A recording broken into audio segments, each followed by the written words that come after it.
Hey beauties, welcome back to my channel. Today I'm sharing a list of some of my favorite kind of fancy niche perfumes for fall. I'm going to begin with a very special unboxing. This was my latest purchase from the Sephora Holiday Savings event, which ends on Monday, the 15th. So I saved 20% off, but this is Good Girl Gone Bad by Killian. And I think this basically completes my fragrance wish list from Sephora. I was scrolling through all of the perfumes trying to figure out if there were any fragrances that I've loved for a really long time that I could pick up during the sale. And besides candles, fragrance sets, body care, that sort of thing, this is basically the only perfume that I've really had my eyes on for a while. And it has been a long time. I remember receiving a sample of this fragrance and I wore it to a friend's wedding, so it was a very memorable occasion. And that weekend, I just fell in love with the perfume. I knew it was only a matter of time before I decided to purchase. This is my very first Killian fragrance from this line. I of course have Angel Share, that's one of my favorites. Earlier in the year I purchased Apple Brandy, but I ended up gifting it to my husband because I just thought he would get way more use out of it than I would. I'm excited to unbox it. Ooh, it opens up like a little book. There she is. This bottle is so beautiful. I love the white and golds. The packaging is very pretty. The perfume is described as a fruity floral, which might not seem fall appropriate, but it does have a little warmth, a little sensuality. Key notes include orange blossom, osmanthus, tuberose, May rose, and narcissus. My collection has been expanding at an absurd rate, so I was really torn between whether or not I should pick up the full-size bottle or opt for the little travel spray set that looks really cute. I decided that this fragrance is so special that it was full bottle worthy, and it's probably one of the last full-size fragrances I will purchase this year. But it's been a while, I'm kind of nervous. Okay. It's not a first impression, but I think it has been couple years since I've worn this. I made the right choice. When I smell this, I instantly get a burst of fruitiness. I believe it has apricot in there, musk. It's almost slightly powdery, slightly woody, but so clean. Very light white floral and apricot is really what stands out to me. So it's incredibly elegant. I like that little hint of sweetness, and because it's a fruit that you don't find in a lot of fragrances, it does have a unique factor. It's not like, wow, oh my gosh, I've never smelled anything like that, but you kind of get that, ooh, that is so nice. It's the type of perfume that you smell and you instantly just want to douse yourself with it. You want to wear it constantly. You want to spray the perfume on your body, get it on your skin. And I remember at the time that it lasted a really long time on me, so I'm excited. This next perfume is probably the most expensive fragrance I currently have in my collection. At $560 for this bottle, she is pricey. This is not an affordable fall fragrance list. I did create that video. I will link it down below in case you're interested. So this is going to be for somebody who's looking for something incredibly luxurious and unique, rare. You don't want anybody else wearing your fragrance. It's Sublime Vanille from Creed. This is their elevated line of fragrances. It just looks regal. Absolutely beautiful bottle. And it doesn't have crystals, it's not overly ornate, but the gold and the white label, everything about this just says sophistication to the next level. It truly does look like a piece of art. And it has this little tag right here. It says gilded with 10 karat fine gold. I wish I had discovered this fragrance in time to include it in my best vanillas video, because it is hands down one of the creamiest, dreamiest, most beautiful vanilla perfumes I have ever tried, and I know a couple people did leave it as a recommendation in the comments, and what can I say? You guys are right. This fragrance is beautiful. We actually attended a friend's wedding. It's a former coworker of my husband's, and I wore this fragrance to the wedding. I got so many compliments, and I just felt really fancy wearing this perfume. I do think going into the holidays, if you're somebody who does have some elevated festive occasions to attend, this would be the type of perfume to wear. It launched in 2009. It's described as a soft oriental. Keynotes include vanilla, tonka bean, white bergamot, lemon, and Tonkin musk. The combination of vanilla and tonka bean is kryptonite. I love those two notes together.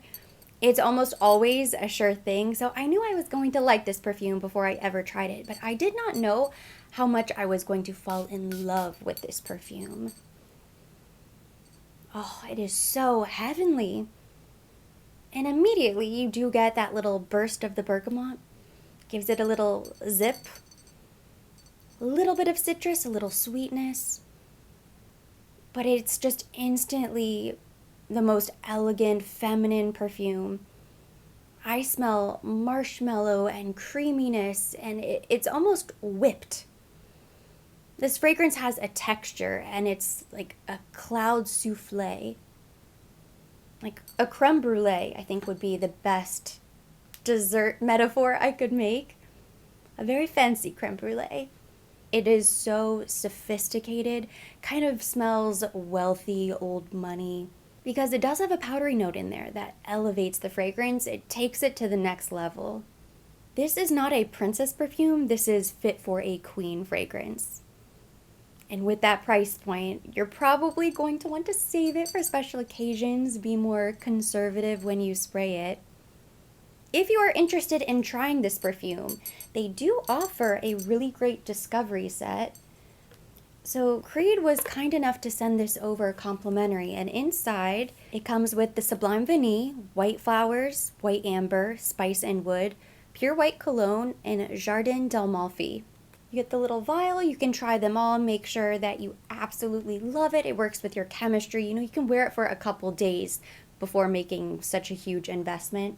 So I do think this is kind of a nice discovery set for anybody who loves niche perfumes, loves luxury fragrances. If you've been interested in trying this elevated line from Creed, you're going to want to try a sample first. So luckily they came out with this discovery set. Now, this is another one of my favorite new discoveries with a much more affordable price tag. This was recently sent over complimentary from Commodity Fragrances. This is Commodity Gold.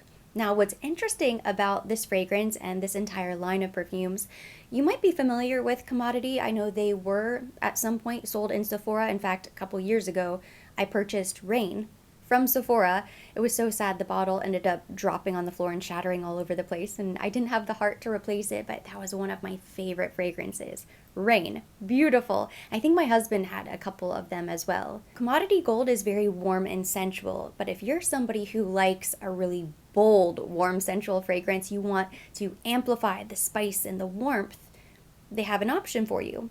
If you prefer a fragrance that sits a little bit closer to the skin, you want something that you can wear to the office, running errands, to the gym, they have an option for you, and it's called the Scent Space. So you can purchase Commodity Gold in 3 different kind of interpretations. I just pulled up the Commodity Fragrances website because this is such a cool concept. I want to make sure I am accurate when I'm describing this for you guys. So I'm looking at gold. So you pick your fragrance first, and then you pick your scent space. Kind of the space around you of who you want to be able to smell your fragrance. So the personal is $105 for the 100 milliliter bottle.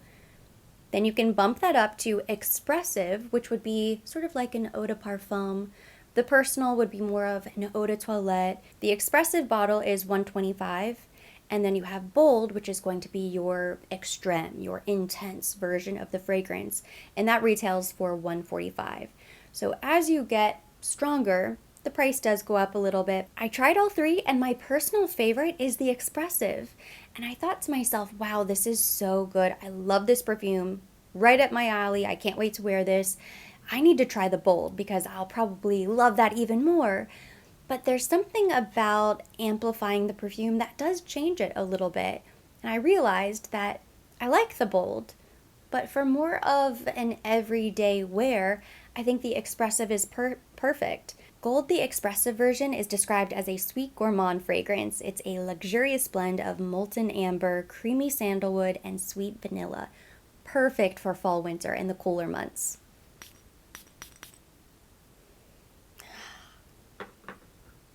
It's delicious. Just a beautiful fragrance. This was love at first sniff. Another vanilla forward fragrance. If I could go back and redo my best of vanillas fragrance list, I would add so many other perfumes. I wouldn't take any away, but I could just increase the recommendations probably double. It's a really nice vanilla, very different from the Sublime Vanille. Doesn't have that same elegance, kind of light, airy, whipped marshmallow powdery quality to it. It's a little bit more sensual, more earthy and serious, a bit more seductive. And when it dries down, I get a lot of musk and maybe kind of a smoky, woody quality. If you love warm vanillas for fall winter, I think you will love Commodity Gold. This has mass appeal. It's gotta be their most popular fragrance. I can't believe I hadn't heard about it until recently. Hidden gem, I'm telling you. I wanted to follow that up with the Spiritus Double Vanille from Guerlain because when I first smelled the Commodity Gold, it sort of reminded me of this fragrance. Now, I just smelled this again. They are very different, night and day, but it's kind of that same sort of quality of perfume where you smell it and you think, wow, this is really special. So, very different, both vanilla forward, but I would say they're kind of in the same caliber. It's described as a delicious, woody interpretation of vanilla. It's a woody amber perfume with keynotes of jasmine, ylang ylang, benzoin, and cedar. I love that when Guerlain brought back this collection, they allowed for personalization on their website. So this bottle is uniquely mine.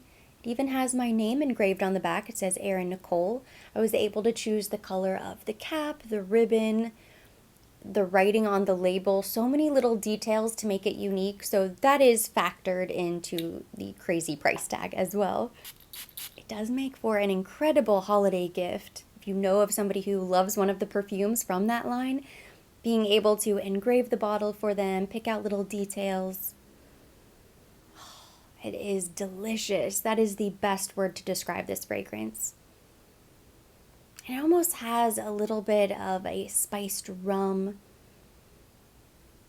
It's decadent, it's luxurious. You get that warm, sensual vanilla, and it's a little bit spicy as well. When I smell this perfume, it kind of blows my mind that there isn't anything else out there like it. This is sort of the ideal vanilla perfume. Dreamy. Perfect for fall winter, great special occasion, date night fragrance. One of the best in my collection. I'm so happy they brought this back because so many people were saying you have to try this fragrance and it was gone and disappeared. I scoured the web. I think there was one person selling a bottle for $600 on eBay and I was so tempted and I'm glad I waited. It's pricey, but it's not that pricey. These are really some of the best perfumes in my collection, not just for fall winter, and I don't regret a single penny. Especially not on Haley from Tiziana Terenzi. I know I've talked about this quite a bit, and I wouldn't necessarily put this in a box, fall, winter. I think you can wear this fragrance anytime, but it is so incredible. It is signature scent worthy. It sort of transcends season, so I had to include it because it's just so good. If you're looking for something that has that wow factor for the holidays, it is worth looking into. I believe it's $420. Very expensive, but a lot of the department stores are going to be running different promotions and trying to grab your sales. So be on the lookout for discounts. I will do my best to keep everybody updated. It's worth noting that anytime I have splurged on a big perfume purchase, I always wait until I have some sort of discount code or promo code, and it is worth the wait. But Haley by Tiziana Terenzi has keynotes of passion fruit, cassis, rose, lemon, peach, raspberry, green notes, cinnamon. In the base, there's musk, vanilla, woody notes, and amber. It's described as a fruity floral, but you can probably tell by the sound of those base notes, there's so much more to it than that. Haley really is the best of everything. If you like creamy, vanilla, sensual, ambery notes, you will love it. If you like really interesting floral notes, you'll love it. Fruity notes, they're in there. It has it all. Kind of checks all of the boxes, and it is so perfectly balanced that it is just a beautiful harmony of a perfume. It's amazing. Maybe it's the cinnamon. There is something in there that makes me think of the holidays. Maybe I just have holidays on the brain. Black tie wedding, some sort of big event, charity event, gala. I know there will probably be more events and things like that to look forward to this year versus last. If you're wanting a fragrance that is truly a standout, head turner, Haley is amazing. Just a delicious perfume. It's wildly feminine and it feels like a special occasion. You have to be dressed up to wear this perfume. This is one of my favorite romantic perfumes for fall. It's Très Cher from Mizensir. This fragrance just reminds me of a warm hug, like a cashmere sweater. It smells so smooth. That would be the best way to describe this perfume. Keynotes include orange tree blossom extract, ambrox, a floral accord, jasmine sambac, bourbon vanilla absolute, Australian sandalwood essential oil. Another one of the best fragrance discoveries I've made this year. I truly feel like 2021 has been the best year for perfumes in my book. I've probably doubled my collection, but I've added some really unique fragrances. It's a little bit sweet, but it's just very pretty. It's elegant, so feminine, but kind of soft. It's not a fragrance that is going to be overwhelming. It's not like spicy, dramatic, moody fall, winter. It's a very dainty, feminine date night perfume. Could also be daytime, but I think it's just so romantic. I discovered this perfume because I picked up a little discovery set, I think from Bloomingdale's. I want to say it comes with 4 of their best-selling women's fragrances. I highly recommend picking up that set first. That way you can try them all, wear them on your skin, make sure it's something that you love the way it dries down, the chemistry works with you, and that it doesn't give you a headache. That was my first concern when I smelled this. It was love at first sniff. I thought, wow, how have I gone so long without knowing about this fragrance or discovering it? But will it give me a headache? That happens with a lot of amber perfumes. I can't stand them. After a few hours, I just have to scrub them from my skin. It's actually happened quite a bit recently. That was not the case with Très Cher. I loved the way it wore after a couple hours, and I think that is really important when testing fragrances. I've had some people reach out and ask when they should really judge a perfume. In my opinion, and I don't know if this is the textbook way, but I think you have to like the way it lasts and how it wears after at least an hour. This is an older favorite, finally, Gentle Fluidity Gold from Maison Francis Kurkdjian. I picked this up a couple years ago now, and I just never get sick of this perfume. One of the creamiest, dreamiest, perfect fall-winter fragrances. It's very feminine, kind of smells like baked goods. It's a really nice gourmand. It smells delicious. Makes your mouth water and you immediately think of dessert. Key notes include juniper berry, nutmeg, coriander, musk, ambery woods, and vanilla. I would put Gentle Fluidity Gold in the same category as Très Cher. They smell very different, but I think it's the same type of fragrance. They create the same mood. So if you like one, chances are I think you will really like the other.